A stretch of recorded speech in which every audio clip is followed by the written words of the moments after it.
Désolé. Donc, merci Jean-Marie pour la lecture donc, de ce texte qui nous parle du repos de Dieu. Et donc, on va réfléchir à cela ce matin. Qu'est-ce que c'est que le repos de Dieu ?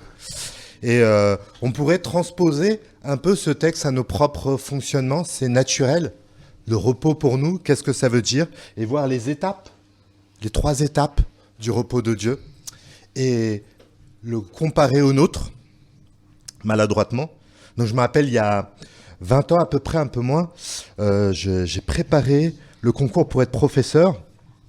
Et c'était un plaisir, hein, il y avait du travail pendant 10 mois, il fallait travailler, j'étais déjà prof aussi, donc c'était pendant les vacances scolaires, il fallait travailler à côté pendant 10 mois, mais c'était très plaisant, mais c'était du travail quand même pendant 10 mois. Et ça s'est bien fini, donc le travail a été achevé, mission accomplie, donc je me suis arrêté de travailler, même si j'avais pris du plaisir, quand l'examen s'est fini, j'ai arrêté.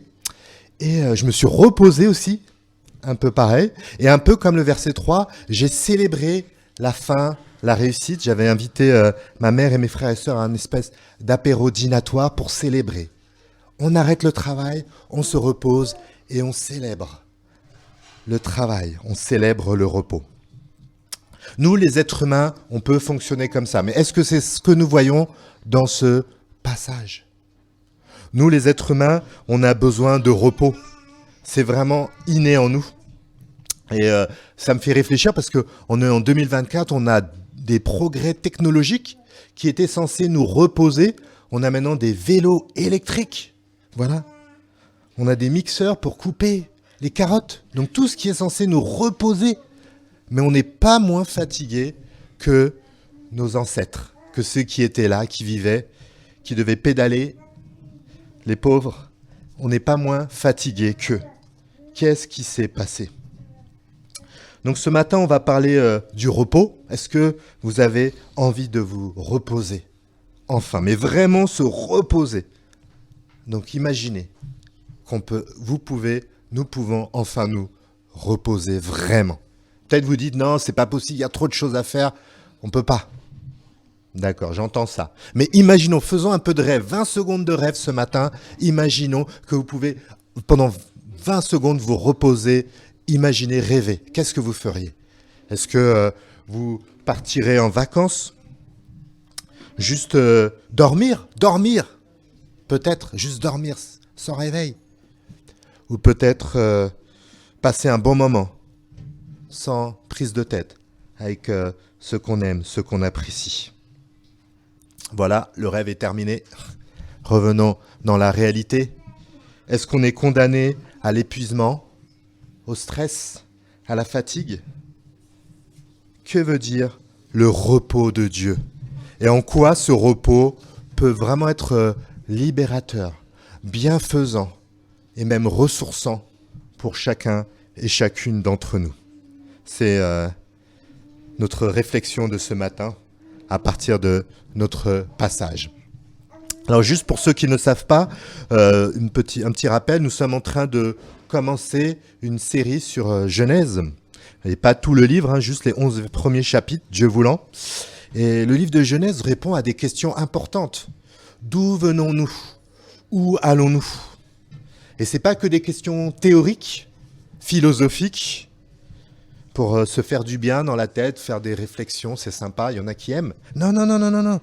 C'est en nous montrant le projet de Dieu. Dieu avait un projet universel, un projet multiculturel, un projet éternel de remplir la terre de sa grandeur.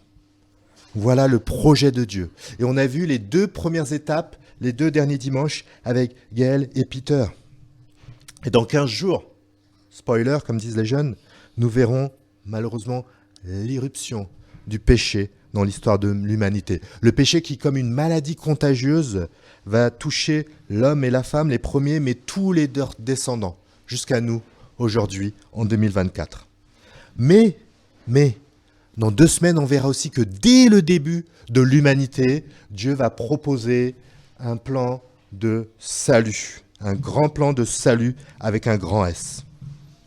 Mais bon, ça on verra dans 2 semaines. Là, on est entre les deux. Genèse 1, Dieu qui crée son œuvre merveilleuse. Et Genèse 3, Dieu qui prépare déjà la solution au péché. On est au 2e chapitre, entre les deux, et qui inaugure le repos de Dieu. Le repos de Dieu va commencer dans ce 2e chapitre. Ce n'est pas que Dieu est inactif dans son repos. Au contraire, il préserve sa création. On va le voir bien présent tout au long du chapitre 2, aujourd'hui et dimanche prochain avec Gaël. Mais on va voir aussi la grandeur de Dieu dans son repos. Parce que si Dieu se repose de son œuvre, ça veut dire que Dieu dépasse même sa création. Il n'est pas esclave de son activité. Il est encore plus grand que son œuvre. Et on va voir Dieu célèbre son repos au verset 3. Et il veut nous entraîner, nous aussi, à rentrer enfin dans ce repos pour le célébrer. Repos pour nos corps, probablement. Repos pour nos âmes, assurément. Rentrons enfin dans le repos de Dieu. Voilà la perspective pour nous ce matin. Prions. Seigneur, merci pour ta parole, Seigneur, que ta parole réside au milieu de nous, comme nous avons lu au début de la célébration, dans toute sa richesse, Seigneur. Tu connais nos cœurs, tu connais nos états aujourd'hui, nos états de fatigue, fatigue physique, fatigue morale, abattement, Seigneur. Tu nous connais, épuisement peut-être pour certains d'entre nous, Seigneur. Viens nous rencontrer, Seigneur. Viens nous toucher, viens nous montrer ton repos, Seigneur. Et fais-nous rentrer dans ce repos, Seigneur. Nous en avons besoin, Seigneur. Que ta parole nous nourrisse, que ta parole nous fortifie, Seigneur. Nous t'appelons à l'aide, Seigneur. Moi, pour la partager, et chacun d'entre nous, pour pouvoir la vivre, Seigneur. Amen. Le repos de Dieu. Et retournons à notre texte. Au verset 1, Dieu achève sa création. Ainsi furent, on est toujours au chapitre 2, pour ceux qui ont oublié, verset 1. Ainsi furent achevés le ciel et la terre, avec toute l'armée de ce qu'ils contiennent. Avec toute l'armée, ça dépend des expressions, des versions, mais c'est avec tout ce qui constitue la création, tout ce qu'on a vu lors des 2 dernières semaines. Rappelez-vous, la nature, la galaxie, les êtres vivants, Dieu qui crée tout cela, avec ordre, harmonie, plénitude. Voilà notre Dieu quand il crée. Et la semaine dernière, nous avons vu le top de la création. C'est pas moi qui le dis, je serais gêné de le dire. C'est la parole de Dieu, l'être humain, chacun d'entre nous. Quelle que soit notre culture, quelle que soit notre histoire, l'homme créé à l'image de Dieu. L'être humain est le fruit de l'intention divine. Le verset 26 du chapitre 1, rappelez-nous, nous disait même que nous ressemblons à Dieu. Vous vous rendez compte? Rappelons-nous de cette parole. La dignité et l'identité de l'être humain ne dépend pas de la société humaniste plus ou moins. Non, elle vient de Dieu lui-même. Nous sommes créés à son image, nous lui ressemblons. Et c'est pas tout. Rappelez-vous la fin du chapitre 1. Dieu nous confie une munition. Certains théologiens disent fait de nous comme des mini-dieux, entre guillemets. Pas dans le sens négatif du terme, mais dans le sens que on est investi quelque part d'une même mission. Apporter l'harmonie, l'ordre dans ce monde qui en a tant besoin. Apporter la bénédiction dans ce monde qui en a tant besoin, comme Dieu l'a fait dans le chapitre 1. Voilà où on en est dans l'histoire de l'humanité. Dieu a fait tout ça. On a envie de dire bravo, bravo Seigneur, alléluia, comme on a chanté ce matin. Que tes œuvres sont grandes, ô Éternel. Il a tout créé de sa sainte puissance. Voilà où on en est. Dieu a tout créé. Et c'est magnifique. C'est magnifique. Et c'est vrai que Dieu achève sa création. On a du mal, des fois, à concevoir cela, à voir la création de Dieu, parce que, pour différentes raisons, déjà, des fois, on rejette, même personnellement, que Dieu est capable de tout cela. Dieu a été capable de tout ça, que Dieu est grand, que Dieu est puissant. Pourtant, c'est dès les premières pages de la Bible, cette indication. Ne minimisons pas Dieu. Ne minimisons pas Dieu. Il est tellement plus grand que nous. Et même le repos chez Dieu a une notion qui est plus profonde que la nôtre. Mais voilà, chapitre 1, le repos de Dieu le verset 1, le repos de Dieu va enfin commencer. La création est finie. Le résultat final, si j'ose dire, est fini, entre guillemets, achevé, complet. Et on peut voir des vestiges de cette belle création quand on observe la nature. Quand on observe la nature, la création de Dieu, la belle création de Dieu, et même l'être humain dans ce qu'il peut faire en tant que reflet de Dieu, à travers l'art, la culture, même dans les relations, les loisirs, le sport. Et là, nous sommes, avant que toutes ces choses aient été polluées par le péché. Dieu achève sa création. Et c'est là, verset 2, au 7e jour, Dieu avait achevé tout ce qu'il avait créé. Alors, il se reposa en ce jour-là de toutes les œuvres qu'il avait accomplies. Vous avez bien entendu ? Alors, il se reposa en ce jour-là de toutes les œuvres qu'il avait accomplies. Dieu se repose de son œuvre. Qu'est-ce que ça veut bien pouvoir dire ? Qu'est-ce que ça veut bien pouvoir dire, le repos de Dieu ? Alors quand même, pour que les choses soient claires, il est bon de rappeler que Dieu est tout-puissant. Nous, vous, moi, nous sommes limités, nous sommes fragiles, mais Dieu est infatigable. Ne le sais-tu pas ? Ne l'as-tu pas appris ? C'est le Dieu d'éternité, l'Éternel, qui a créé les extrémités de la terre. Il ne se fatigue pas, il ne s'épuise pas. Voilà notre Dieu. Il ne se fatigue pas, il ne s'épuise pas. Il faut l'avoir bien en tête quand on réfléchit comme nous ce matin à ce que veut dire le repos de Dieu. Nous sommes fatigables, si vous me permettez ce mot, physiquement, moralement.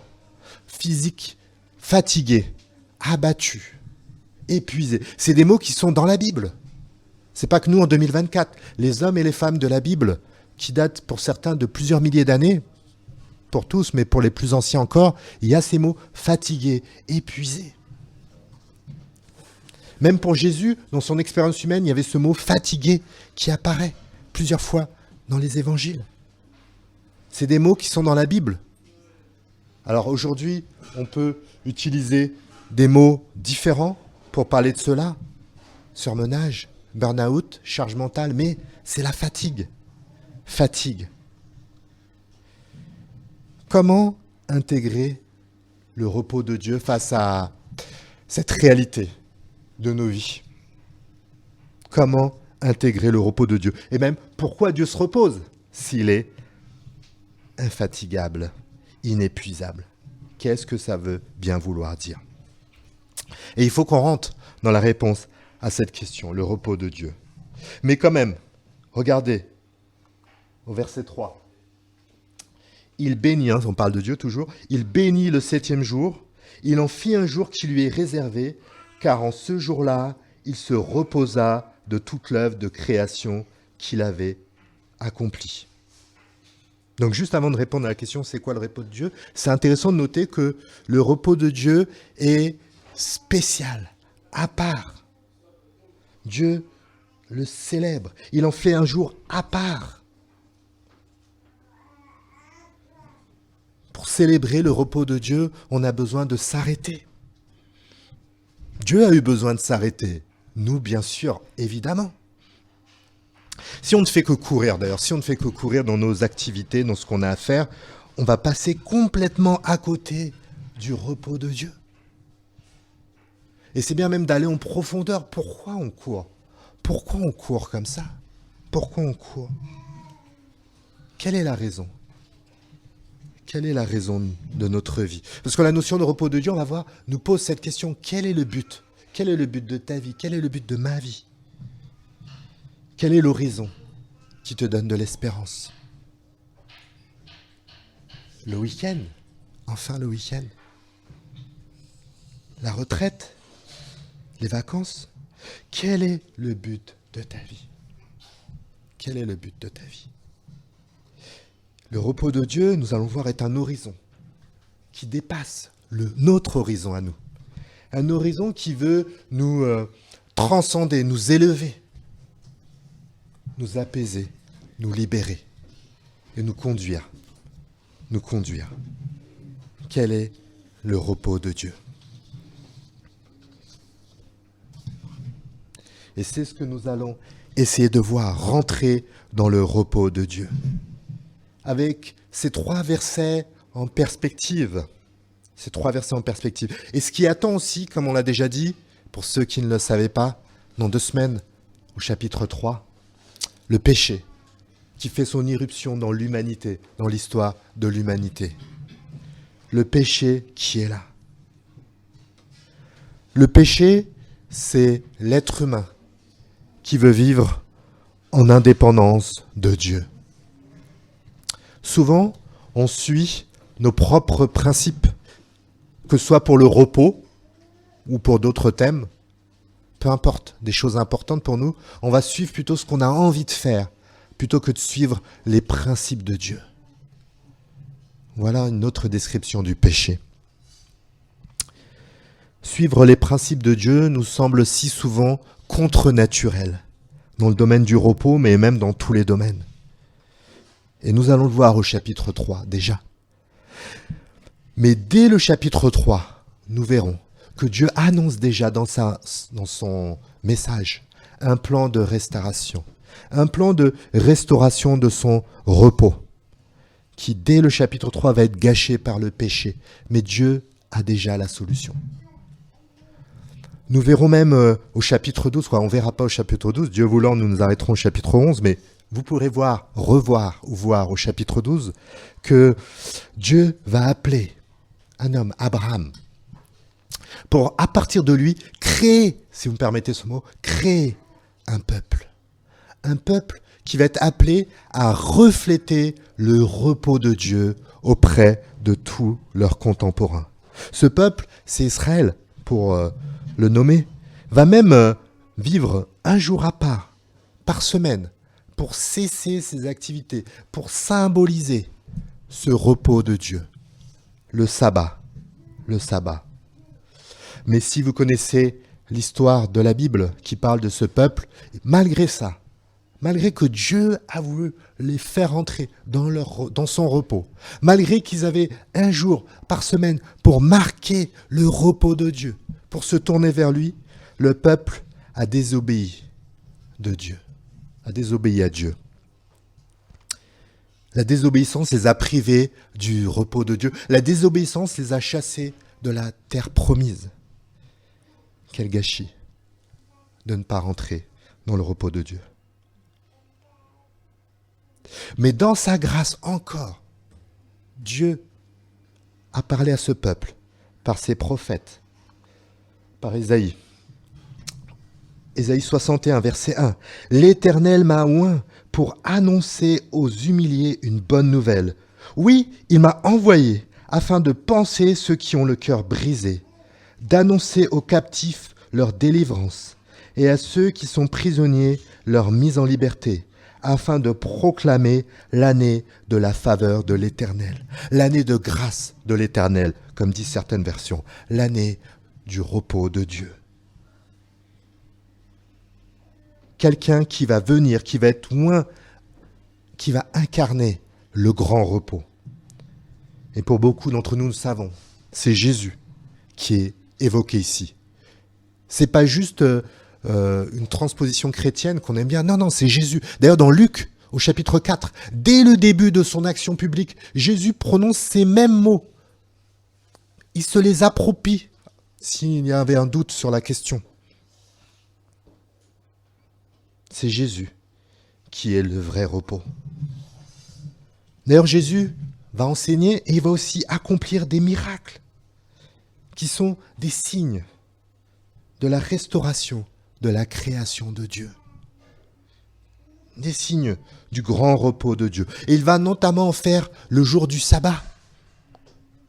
Ça va choquer plusieurs de ses contemporains, mais il va faire ses actions particulières le jour du sabbat, pour montrer que le sabbat n'était pas une fin en soi, mais un signe des choses à venir. Jésus a même prononcé ces paroles. Venez à moi, vous tous qui êtes fatigués et chargés, je vous donnerai du repos. Les paroles de Jésus-Christ pour nous ce matin. Venez à moi, vous tous qui êtes fatigués et chargés, et je vous donnerai du repos. Et c'est pas tout. Jésus va se présenter comme le maître du sabbat, le maître du repos. Il est le repos. Il incarne le repos. Il est le vrai repos. C'est Jésus-Christ lui-même.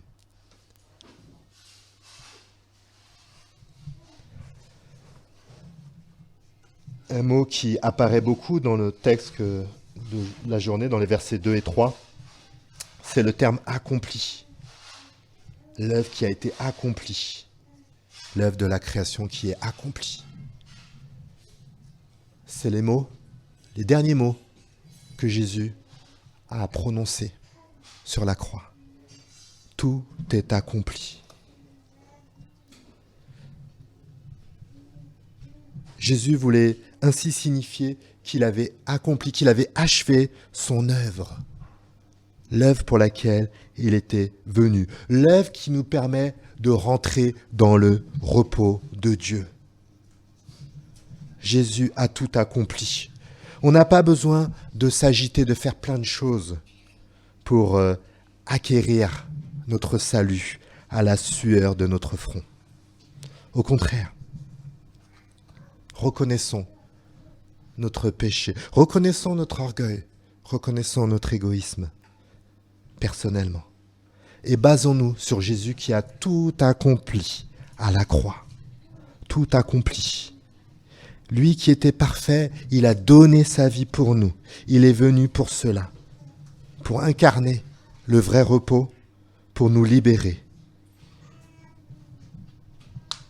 et nous baser sur son œuvre, pour commencer une nouvelle vie avec lui, où il va nous guider, où il va nous conduire.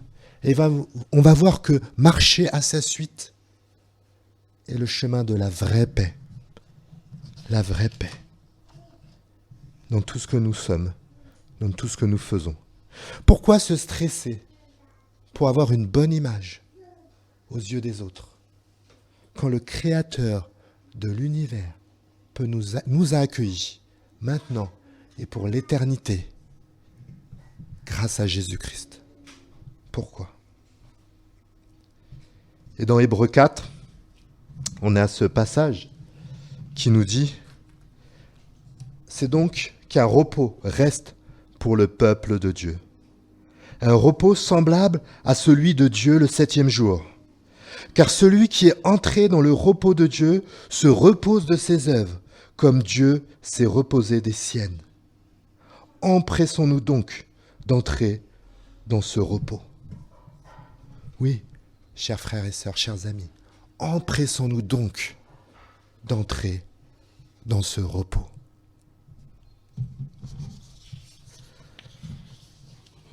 Concrètement, soyons concrets, rentrons dans ce repos. 4 conclusions concrètes pour nous ce matin, pour rentrer à l'issue de cette invitation de la parole de Dieu. Empressons-nous donc de rentrer dans ce repos. Empresse-toi, enfin, de rentrer dans le repos de Dieu. 4 applications pour nous ce matin. Première, c'est vrai, il est bon et sage de mettre un jour à part dans la semaine pour célébrer ce repos que nous avons acquis en Jésus-Christ. Il est bon. Alors souvent, c'est vrai qu'on fait le dimanche parce que, c'est la journée où la plupart ne sont pas occupés par des occupations professionnelles, même si c'est pour les policiers, les infirmiers, c'est un peu différent. Merci à eux d'ailleurs. Mais voilà, ensemble, prendre à cœur vraiment ce moment où on peut célébrer ce repos, célébrer le repos qu'on a acquis en Jésus-Christ. Merci pour le repas du Seigneur que nous allons prendre dans quelques instants, qui nous permet de célébrer ce repos, se rappeler de l'importance de venir à ces moments pour célébrer ensemble le repos, pour chanter le repos que nous avons acquis en Jésus-Christ. Pour écouter sa parole, pour nous aider à aller plus loin, pour rentrer toujours plus profondément dans le repos que Jésus. Et prier aussi pour remercier le Seigneur pour ce repos que nous avons acquis. Et aussi prier le Seigneur pour nous aider à rentrer plus dans ce repos. Célébrer ensemble, prendre à cœur ce jour où ensemble on se réunit entre frères et sœurs pour célébrer ce repos. D'autres, concrètes. Chaque jour aussi, chaque jour. Chaque jour, nous pouvons nous reposer en Jésus-Christ, en mettant notre journée entre les mains de Dieu. Peut-être que, et c'est naturel, on croit que la clé pour avancer dans la vie, c'est notre capacité de travail, notre organisation. Et merci Seigneur pour la capacité de travail qu'il veut nous donner, pour l'organisation qu'il veut nous donner. Merci. Mais la clé est ailleurs. La clé est ailleurs. La clé est ailleurs. Pour vivre le repos de Dieu, commençons nos journées avec cette perspective, avec un temps à part pour Dieu. On va méditer sa parole pour qu'elle nous inspire, elle nous nourrisse du repos. L'homme ne vivra pas de pain seulement, mais de toute parole qui vient de la bouche de Dieu. Et en priant aussi chaque matin, concrètement, Seigneur, voilà tout ce que j'ai à faire aujourd'hui, dans mon travail, dans ma famille, pour l'Église. J'ai toutes ces choses-là à faire, Seigneur. Aide-moi, Seigneur. Aide-moi pour les faire. Et on va voir que prendre ce temps, qui humainement pourrait nous dire ça va nous faire du temps, perdre du temps pour tout ce qu'on a à faire, au contraire, ça va nous aider. Ça va nous aider. Et on va pouvoir vivre toutes nos vocations multiples, pas en se basant sur nos ressources qui sont limitées, mais sur la force souveraine de celui qui ne se fatigue pas et qui ne s'épuise jamais. L'épuisement n'est pas une fatalité pour nous. Troisième, célébrer nos limites. Célébrer. Pas juste les accepter en disant bah ouais, on est limité, voilà, dommage, c'est comme ça, chacun. Non. Célébrer nos limites. Célébrer. Cette semaine, on a vu je sais plus, cette semaine ou la semaine dernière, on a vu un petit enseignement avec Cathy sur la théologie du sommeil. C'était intéressant. On a pris quelques notes, si ça intéresse certains. Et l'orateur nous rappelait que Dieu nous a créés, pensez-y bien, Dieu nous a créés avec le besoin de dormir 7 heures en moyenne. Certains, c'est plus, mais c'est une moyenne. Certains, c'est moins. C'est une moyenne. Dieu, vous imaginez, quand il nous a créés, Dieu, il a dit, je vous crée pour que vous ayez besoin de dormir, de vous arrêter. Voilà comment je l'ai créé. Que votre corps en a besoin, votre cerveau en a besoin, votre âme en a besoin. Voilà comment Dieu nous a créés. Célébrons ces limites. Pas juste les accepter, mais dire merci Seigneur pour les limites physiques que tu m'as données. Merci Seigneur pour les limites mentales que tu m'as données. Parce qu'elles m'apprennent l'humilité. Elles m'apprennent à dépendre de toi. Elles m'apprennent à me reposer en toi. Merci Seigneur pour ces limites que tu as décidé de me donner avant toute chose. Avant toute chose. Et dernière réflexion importante aussi pour nous empresser ensemble d'entrer dans le repos de Dieu. Soupirer après le repos avec un grand R. Parce que, quel que soit ce qu'on peut expérimenter, que le Seigneur nous aide à avancer. Mais quelque part, ici-bas, notre monde restera chaotique. Il faut l'accepter aussi. Et le repos, aussi profond qu'on peut l'expérimenter grâce au Seigneur, merci pour sa grâce ce matin, sera toujours incomplet ici-bas. Et rentrer dans le repos de Dieu, c'est soupirer pour le retour de Jésus-Christ. Où un jour nous pourrons bénéficier, grâce à ce qu'il a fait pour nous, de son repos éternel. C'est ce que les théologiens appellent le déjà et le pas encore.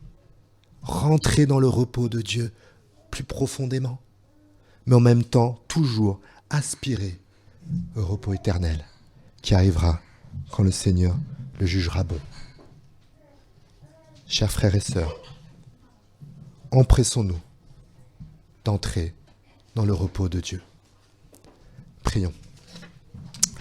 Seigneur, merci pour ta grâce, Seigneur Jésus. Merci parce que tu es venu ici-bas, Seigneur, pour nous montrer le chemin, Seigneur. Merci parce que à la croix, tu as tout accompli pour nous. Tu t'es sacrifié. Tu as achevé l'œuvre que le Père t'avait donnée, Seigneur, pour que nous puissions rentrer dans le vrai repos de Dieu, Seigneur. Merci parce que tu veux nous enseigner, nous renouveler totalement notre état d'esprit pour nous faire entrer dans ton chemin, Seigneur. Tellement plus libérateur. Tu as dit, tu as été loin pour apporter la paix, la libération, un temps de grâce, un temps de bonheur, un temps de faveur qui ne dépend pas des circonstances, qui vient de toi, Seigneur. Merci parce que tu sais ce que c'est d'être fatigué physiquement, tu sais ce que c'est d'être fatigué moralement.